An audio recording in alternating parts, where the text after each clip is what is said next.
been playing with Joel in this since like 2017. It's been a long time. And the group's taken on many different forms and sizes and all that stuff. Then Nick came in 2018. And then the drummer on Ars Ludicra is Michael Shekwago O'Day. And he was with us from like 2022 until recently, until like last year. So that was really the band. That record was really a document of that iteration with Michael, building up repertoire and touring a fair amount in the States and Europe. Just like compositionally, the music, it was written for the live group, but then the way I dealt with it in the studio was a bit more tinkery, and then that influenced how I'm writing for the group with Tyshawn.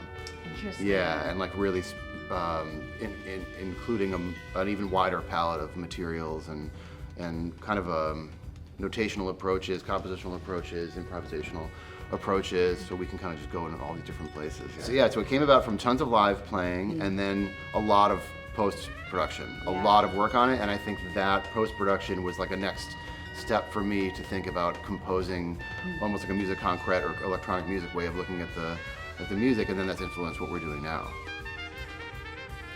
When you're doing this, at first, there's not a lot of reference points, especially in like whatever modern society where it's really not like spiritual flow and like the idea of losing yourself in something, especially in losing yourself in something that requires like a high degree of focus over a lot of time. These are like kind of monastic principles, and that's kind of the opposite of like the culture that we live in. When you get familiar with this, or as a practitioner, it can be confusing because there's nothing really else around you except for other musicians, and we don't talk about this kind of stuff very often. So you might find an interview with Sonny Rollins or something where he talks about this stuff, and then, so I guess I went through a period about 10 years ago where I was kind of trying to, I guess for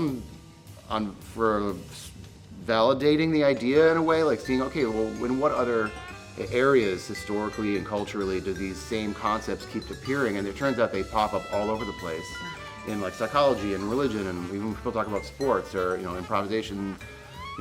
At a certain point I got kind of tired of it because it's almost like fish doesn't have to understand the water, it has to be in the water. Yeah. So at a certain point it's like it's fun to study stuff, but it's not like I know now from improvising and composing and having writer's block and all this stuff that like there's nothing you can do other than to do it. You can study it all you want, you can read about improvisation all you want, it's not going to make you a good improviser.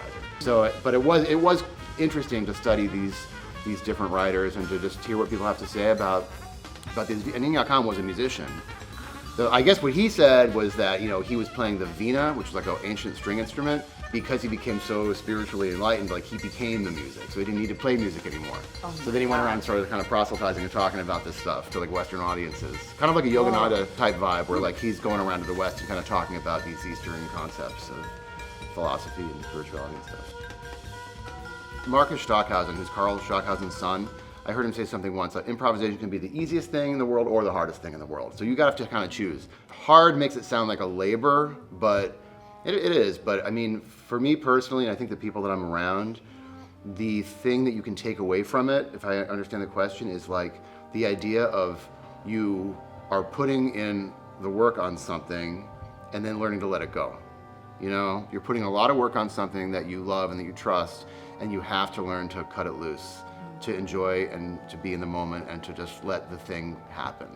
And like you can't have one without the other. If you don't prepare for that environment, then you're not gonna be ready for what happens. And a lot of stuff could happen, especially with people like this. Very challenging. I love being challenged. Having Tyshawn playing drums behind me, it's so fun. All the time, I just hear idea after idea after idea. And a lot of times I'm not ready, but look, I tried my best and I practice, and like that's what you learn, I think, from it. Is like you have to be in it and try to be ready, and then just try to enjoy it and just go along. There's a trumpet player I know, Chris Coletti, that said something really great in a master class to classical trumpet students. He was saying, the voice in your head that congratulates you when something goes well will just as easily kick you when you're down. So best not to ignore it. I mean, best not to pay attention to it, And I think that's really true. It's best just to not let that voice enter at all, So when a lot of people ask me, what do you think about when you're improvising? It's like, I'm just really focusing. Yeah. I'm just focusing on the music, that's it. In this period where I was kind of, looking for these connections between disciplines about improvisation and kind of the, I guess, spiritual commitment to art, he comes up, obviously. I mean, the book that people know him for is called Concerning the Spiritual in Art. He was really into like the technique of composition and color and line and form and like this, and it sounds abstract, but he was really dealing with how to create these like powerful objects of that have like strong spiritual meaning. So then I used the circles, painting for the first album, and just thought, why not just keep going with that? So Ars Memoria was a crop thing, a much larger painting, maybe one of the improvisations. And I like his geometric stuff a lot. That's what I'm really drawn to. And then this free curve to a point, I've always wanted to use that as an album cover. Anyway, even before all this. So I was like, oh, this is great. And then I found this other book that he wrote that's called something like Point and Line or Point to Line, and it's like a study of, it's even more detailed study of visual composition with basic objects.